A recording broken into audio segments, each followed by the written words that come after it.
To, že som si o sebe ráno prečítal, že som kokot, to sa ešte dokážem na tom zasmiať. Ale že mi niekto na obed dokáže napísať to, že by ma mal niekto udať na veterinárnu správu za to, že liečím včely, tak to mi tak trochu už hlava neberie. Že aj obsah o chove včiel dokáže v niektorých ľuďoch vyvolať taký typ nenávisti a zlosti, že vám dokážu napísať takéto veci, že vás treba udať a že pomaly by ste mali zdochnúť len preto, že liečite včely. Takže toto mi trochu nabilo a rovno môžem vybaviť aj asi najviac písaný dotaz za posledný týždeň, že prečo liečím v sezóne. A je mi to zvláštne, že vôbec v roku 2026 sa ešte o tomto musím s nejakými včelármi dohadovať, že prečo sa musia včely liečiť v sezóne. Normálne mám chuť niekedy týmto ľuďom napísať nejakú správu typu, že dneska napríklad je piatok a chlap v mojom veku, ktorý nemá deti, rodinu, záväzky, má peniaze, tak pôjde večer do mesta naháňať baby. A ja som si povedal, že je piatok, ráno o 9, keď som sem prišiel, tak 33 stupňov. Teraz na slnku je tu tak 40, pri strežkách je tak 60, lebo tie strežky sú rozpálené. Tak som si dneska povedal, že toto bude parádny fasadeň na to, aby som tu išiel stráviť 6 hodín a liečil. Takže viete, prečo sa musia včely liečiť v sezóne? Pretože sa musia liečiť. Pretože to nejde inak robiť. Keď nebudete liečiť, tak sa môžete so včelami pravdepodobne rozlúčiť a v septembri môžete tak akurát radom vysýpať, pretože vám budú kolabovať. Si uvedomte pár faktov, napríklad to, že 2 samičky klieščika vám dokážu spraviť takú paseku v tom plodisku, lebo sa ten klieščik bude rozmnožovať exponenciálne. Na konci augusta môžete mať 500 klieščikov na podložke, keď tam aplikujete nejakú tvrdšiu chémiu a to včelco sa z takého šoku jednoducho už nespamätá. Preto sa musí liečiť v sezóne, aby ste toho klieščika kontinuálne, neustále tlmili. Preto ja liečím.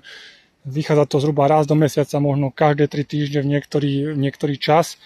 A robím to tak, lebo ja viem, čo to je zrušiť väčšie množstvo včiel. Pravdepodobne som zrušil také množstva včiel, kde sa väčšina včelárov na Slovensku nie že nedosiahne, ale ani zďaleka nepriblíži. Ja som už zrušil 140 rodín. A viem, čo to je za robotu, za svinskú prácu likvidovať včelstva, len preto, že som zle liečil a to je ten dôvod, prečo to dneska robím tak dôsledne, tak poctivo a neustále si kontrolujem plodiska, aby som vedel, v akom stave je hlavne klieščik, v akom stave je plod. Tak zoberte, že v momente, ako budete otvárať plodiska a vyberáte si plodové rámiky a uvidíte na tých včelách, na robotniciach z hora, na chrbte v podstate, uvidíte klieščika, že to uvidíte na každom takmer plodovom rámiku, tak to už je veľmi zlý signál toho, že toho klieščika nemáte pod kontrolou. Ja vidím občas niekde na to kvantum, na tie tisíce plodových rámikov, ktoré mi prešli tento rok rukami, tak občas vidím niekde včelu, ktorá má na sebe klieščika. A to rátajte s tým, že väčšinou je ten klieščik, ktorý je viditeľný na včelách, tak je skôr zo spodu včely ako z hora. Takže, aby som porad vybavil nejaké spôsoby, akým sa dajú v sezóne liečiť včely, tak ja vidím také 4, dá sa povedať, možnosti, akým spôsobom sa dajú tie včely liečiť. Prvý, a ten je drastický, ale veľmi efektívny, je buď zabiť matku, alebo matku zaklietkovať. Tým, že zabijete matku alebo zakletkujete, vytvoríte plodovú pauzu a klieščik, aby sa mohol neustále množiť, tak musí mať neustály prísun nového plodu, nové larvičky a pokiaľ matku zabijete alebo zakletkujete, tak toho klieščika dokážete týmto spôsobom utlmiť. To však neznamená, že keď to urobíte napríklad po slnovrate, že tie včely si behom mesiaca zase neprinesú nového klieščika zvonku do úlov. A druhá vec je, že ak zabijete matky, tak pravdepodobne to včelstvo sa stáva po zvyšok sezóny neprodukčné a klietkovať matky v takomto množstve včiel jednoducho ja nepovažujem za vôbec fyzicky možné. A ak to niekto tak robí, klobúk dole pred ním, ale ja si myslím, že to fyzicky nie je možné zvládnuť. Ďalšia metodika, akým spôsobom sa dajú liečiť včely, je samozrejme tvrdá chémia. Ale je to podľa mňa hlúposť, aby sa do včiel pchala chémia keď je vlastne produkčné obdobie, kedy sú znášky. Jednak tá chémia samozrejme zanecháva v mede a v tom plaste, teda na tom vosku nejaké stopy. A jednoducho je to hlúposť. A poznám včelárov, ktorí mi tvrdili, že inak ako aplikovať varidol v sezóne liečiť včely nevedia. Už tak musia liečiť takým spôsobom. Ja tvrdú chémiu nepovažujem za správnu a samozrejme varidol budem aplikovať, ale v polke septembra. A inak na tej aplikácii varidolu v septembri uvidím, ako kvalitne som si robil liečenie počas sezóny. Ako náhle tam uvidím, že mám vysoký spad klieštika, tak zase môžem pol roka rozmýšľať nad tým, kde som robil chybu a ako to liečivo do ďalšej sezóny zase vyšpekulovať, aby to bolo viacej efektívne. Tretím spôsobom, to by som nazval taký slnečkársky, to sú nejaké tie termokomory a eko, bio, neviem aké prípravky. Typu napríklad, že obcháme do úla listy rebarborej, pretože listy rebarborej obsahujú kyselinu šťavelovú. Bohužiaľ v takom množstve, že to nebude mať účinok, takže to aké by sa tam nedali vôbec nič. Alebo potom tie rôzne termokomory a tak ďalej, ale to sú všetko také postupy, ktoré jednoducho nie sú z dlhodobého hľadiska podľa mňa efektívne a hlavne vo veľkom množstve včiel nemožné robiť. Takže čo ostáva ako posledné? Áno, presne tak, sú to organické kyseliny, kyselina mravčia, šťavelová, mliečna, potom rôzne prípravky a esenciálne oleje, napríklad na báze tymolu. V minulosti veľmi rozšírený napríklad ekopol alebo bisanár, samozrejme odkedy je všetko problémové z Ruska, tak je to zakázané a všetky náhrady, ktoré sú v Európe týchto prípravkov nedosahujú tú pôvodnú kvalitu, takže nie sú také účinné.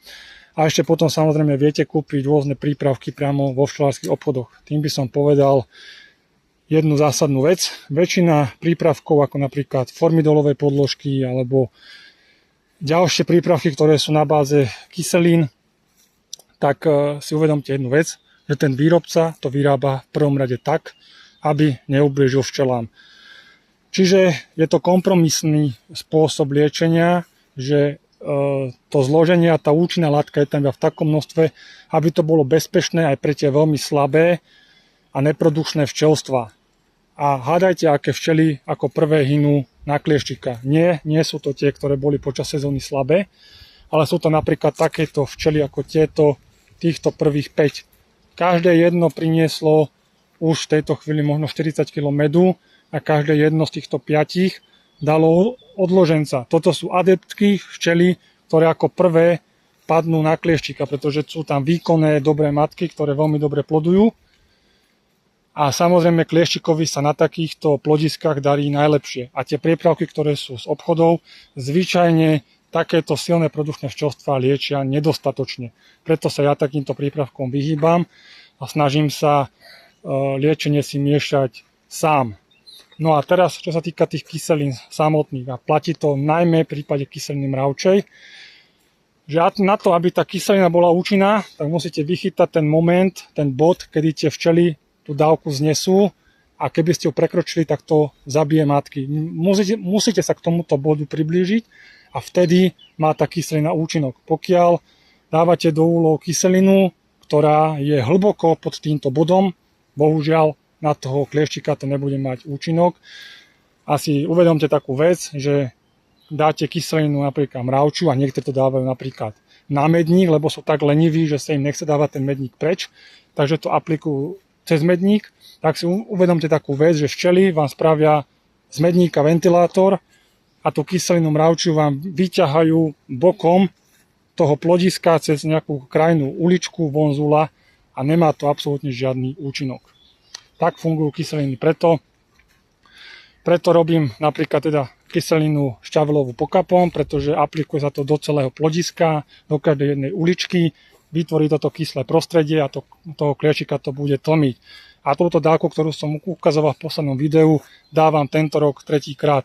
A tak veľmi to ublížilo tým včelám, že mi dali priemerne som niekde od 35 do 40 kg na rodinu a jedného odloženca na jedno produkčné včelstvo priemerne. A ďalšie medobranie ma bude ešte čakať. Takže tak veľmi zle a nekvalitne liečím včely, že v tejto chvíli majú poväčšinou 8 rámikov plodu a veselo nosia lipový med do medníkov.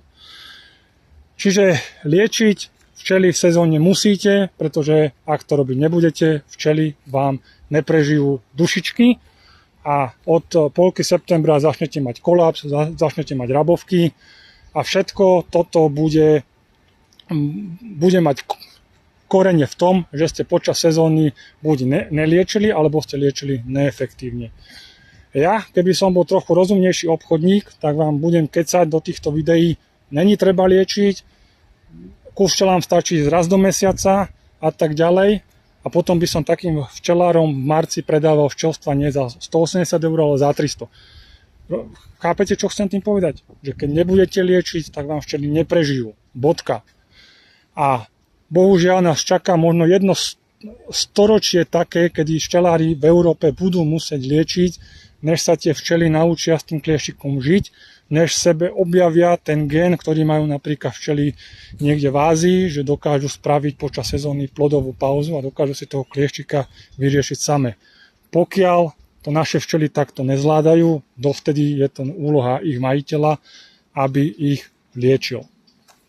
A čo sa týka mňa, tak ja nehovorím, že liečím najlepšie a najsprávnejšie, ja sa tiež len učím a častokrát sa nechám inšpirovať aj výrazne menšími včelármi a len si to celé, ten ich postup prispôsobím na svoje potreby a rozmery. A to isté vy môžete spraviť z týchto videí, môžete sa maximálne inšpirovať, ale aby ste mi písali niektorí, že to ako liečím, že by som kvôli tomu mal pomaly skončiť vo väzení, tak je to naozaj viac komické ako prínosné. A tak sa nemôžete čudovať, že keď mi takéto niečo popíšete, ja si to nedaj Bože všimnem, tak máte do pár minút blok a nikdy o vás viac nechcem počuť. A či si budete liečiť svoje včely alebo nebudete liečiť, mne je fakt do toho veľké prd, mňa to príliš nezaujíma, mňa hlavne zaujímajú moje včely a ja by som bol nerád, aby som sem chodil na jeseň a rušil jedno včelstvo za druhým len preto, že som bol lenivý a že sa mi nechcelo stráviť napríklad takýto krásny slnečný piatok na včelách a radšej som bol pred telkou, niekde v chládku, hral sa na Xboxe a ušetril som si energiu a námahu za to, čo som tu šaškoval niekoľko dní, aby som si skontroloval plodisko a aby som si včely preliečil. No a poslednú vec, nech to video zbytočne nenaťahujem, strašne veľa dotazov o tom, že či to liečivo neskončí v mede. Krucinál, keď idem liečiť, tak asi nepôjdem liečiť 2 dní predtým, než idem vytáčať med. Však logicky ten medník je ťažký a ten medník musíte dať bokom, tak asi sa nebudem naťahovať s 30-kilovým medníkom, aby som dal každý medník bokom a aby som tam aplikoval nejaké liečivo. Tak to urobím asi až po tom medobraní a to sa vlastne udialo aj teraz.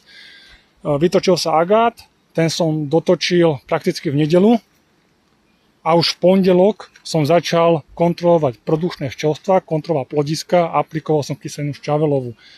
Ďalší krát budem aplikovať KAS 81, čo je zase ekologický prípravok, lebo sú to výťažky zo stromov a rastlín, takže by to včelám nemalo ublížiť.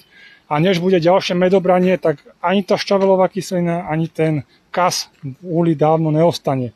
A poďalšie, kyseliny sú prirodzenou súčasťou života včiel. Včely žijú s kyselinami aj s mravčou, aj s šťavelovou, dokonca tie kyseliny sú aj súčasťou medu samotného. Ale jasné, že nejdem liečiť spôsobom, že idem za 2 dní vyberať med, tak do medníka nalejem 80 ml kyseliny mravčej, tak jasné, že asi potom, keď ten med pôjdem vytáčať, tak tam môže tá kyselina ostať. Tak ale nad tým trošičku aj rozmýšľajte a než hlavne idete takýto dotaz vôbec písať. Čiže toľko k liečeniu a už je to na vás, či si budete liečiť včely alebo nebudete.